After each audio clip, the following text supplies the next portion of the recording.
So today I'm going to do another influences video, and for this one I'm going to go away from, I had a couple of ones from my next ones I was going to do, which are the more the obvious ones, so I thought in this time I go for one of the lesser known but lesser obvious ones, and this is a guy called Rawle.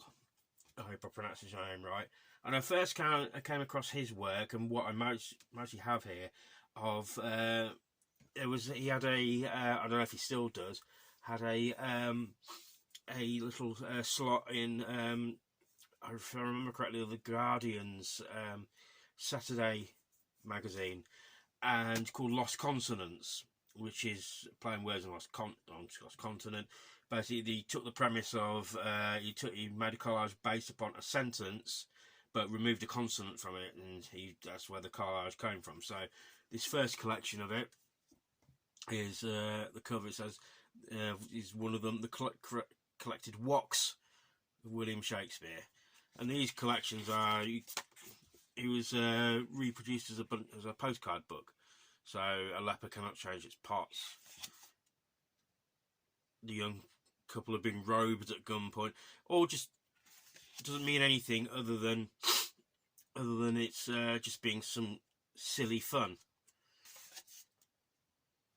And sometimes this is what you need. Sometimes it's just you need a bit of hilarity and foolishness, and but still, it's like how I would describe Monty Python's work as being like infantile intellectualism. It's childish and silly, but there's still a bit of a thought that goes beyond it.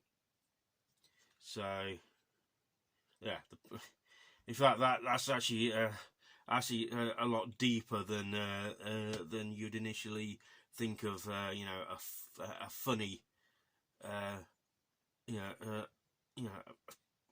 funny, almost cartoonish series to do. The plight of the naive American Indian. I'll give my word, well, that's good enough for me. So we know how history turned out. So he'd been taking harmonica lesson for 6 months. So these are the silly ones. There's one that I really liked. So I don't know if it's in this one, or maybe actually this is a good one. On long journeys, very often suffered from Rawle sickness. Being someone who used to suffer from travel sickness, I find that funny. But there was one where it had a picture of they had made one based on a picture of Andrew Lloyd Webber in a piano. So Andrew Lloyd Webber writing another hit musical. So I thought that one was quite funny. So you have all of these, these are the main things I'd known him for. So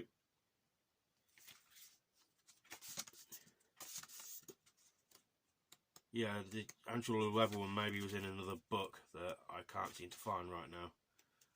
So, but he had another one that I'd never come across before, a series called Line Doggo, where he's thing of where they're taking a story and find out if someone's lying about it.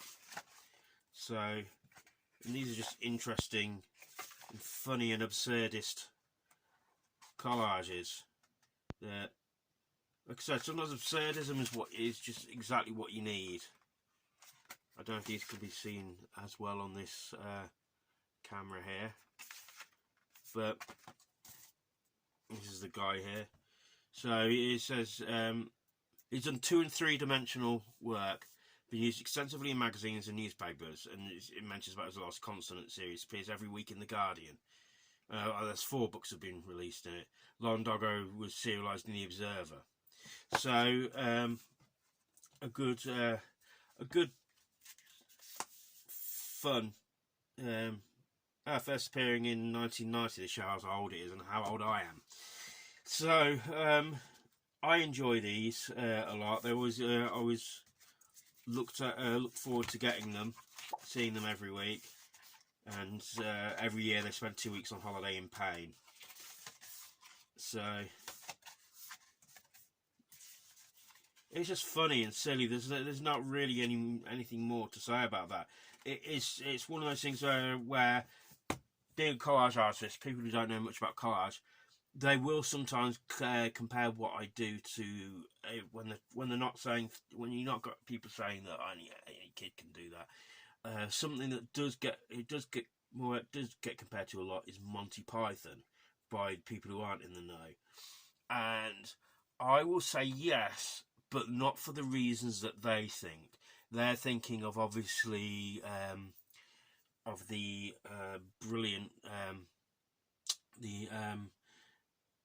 the brilliant animations by Terry Gilliam, and yes and no, but not really so much of that. I can see where they're coming from.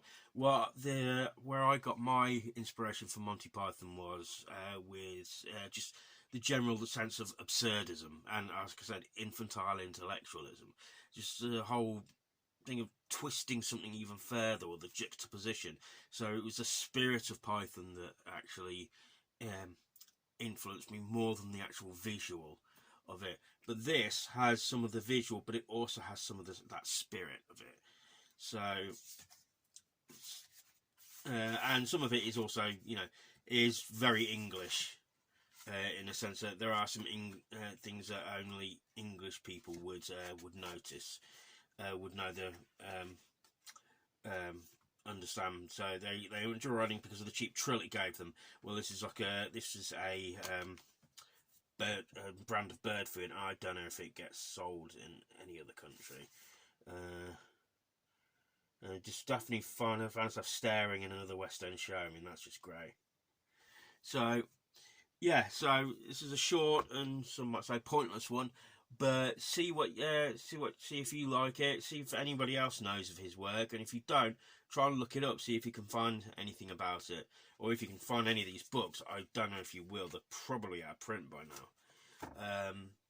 So just catch up with what he's if he's doing anything else since. So like, share and subscribe. Check out some of my other influences videos, see if you can find out anything more about them. And I shall see you soon. And of course, look in my check out my link tree it's in my description. That gives you links to all my socials, all my merch stores, to my Patreon page, to all of that. So, and I shall see you soon. Goodbye.